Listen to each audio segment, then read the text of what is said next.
नमस्कार, आप देख रहे हो जनक पर। आपके साथ में आंचल श्रीवास्तव। डीवीवीएनएल यानी दक्षिणांचल विद्युत वितरण निगम लिमिटेड एक बार फिर भ्रष्टाचार के बड़े आरोपों के घेरे में है। फतेहाबाद क्षेत्र से सामने आया 31 करोड़ रुपए का टेंडर घोटाला, जिसने विभागीय व्यवस्था, अधिकारियों की भूमिका और सिस्टम की कमजोरियों पर गंभीर सवाल खड़े कर दिए। इस घोटाले में चौंकाने वाली बात यह है कि खेल सिर्फ बड़े अफसरों का नहीं था, बल्कि दो बाबू इस पूरे नेटवर्क के सूत्रधार बताए जा रहे। वही बाबू जिनका नाम कुछ महीने पहले सामने आए एडिट घोटाले में भी उछला था, यानी डीवीवीएनएल में फाइल चलाने वाले हाथ ही करोड़ों का खेल रच रहे थे।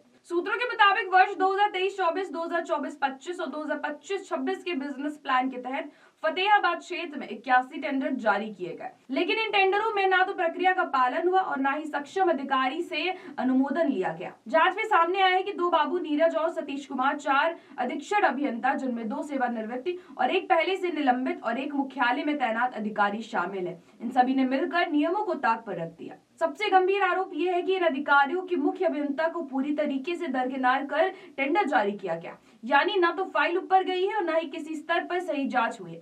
घोटाले का पैटर्न भी हैरान करने वाला है। कहीं 15 लाख के टेंडर को कागजों में बदलकर 27 लाख कर दिया गया, कहीं बिना किसी निविदा के ही सीधे अनुबंध कर दिए गए और कई मामलों में टेंडर तो कार्यालय में दिखाए गए, लेकिन उनकी फाइलें मुख्यालय तक पहुंची ही नहीं। जांच में सामने आया है कि 81 टेंडर चुनिंदा फर्मों को दिए गए, जिसमें रघुवीर कॉन्ट्रैक्टर, न्यूटेक इलेक्ट्रिकल्स, मां Durga construction, RS enterprises, Shiva enterprises समेत कई नाम शामिल है। बताया जा रहा है कि इन फर्मों को फायदा पहुंचाने के लिए अधीक्षण अभियंताओं को दिए गए असीमित वित्तीय अधिकारों का खुला दुरुपयोग किया जा रहा है और इसी दुरुपयोग की कीमत विभाग को करोड़ों रुपए के नुकसान के रूप में चुकानी पड़ी। मामले की भनक जब डीवीवीएनएल के प्रबंध निर्देशक नीतीश कुमार और मुख्य अभियंता कपिल सिंधवानी तक पहुंची, तो उन्होंने मामले की गंभीरता को समझते हुए 3 सदस्यीय जांच समिति का गठन कर दिया। 12 नवंबर को जांच शुरू हुई और 31 दिसंबर को आई रिपोर्ट ने पूरे सिस्टम की पोल खोल दी।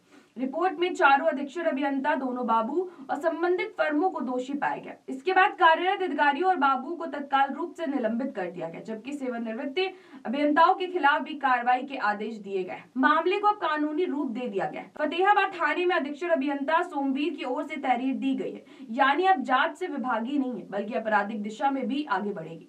सबसे बड़ा सवाल यही है, क्या ये कार्रवाई सिर्फ फतेहाबाद तक सीमित रहेगी या फिर डीवीवीएनएल के अन्य क्षेत्र में हुए टेंडरों की भी परतें खुलेंगी? और दूसरा सवाल, क्या कलाकार बाबू सिर्फ निलंबन से रुक जाएंगे या फिर इस बार सिस्टम सच में उदाहरण पेश करेगा? नजर अब जांच एजेंसियों और प्रशासन की अगली कार्रवाई पर टिकी, क्योंकि मामला अब सिर्फ 31 करोड़ का नहीं बल्कि सिस्टम की साख का है। तो ऐसे देशों दुनिया की बड़ी खबरों पर नजर रखने के लिए आप जुड़े रहिए जनक एक्सप्रेस के साथ। नमस्कार।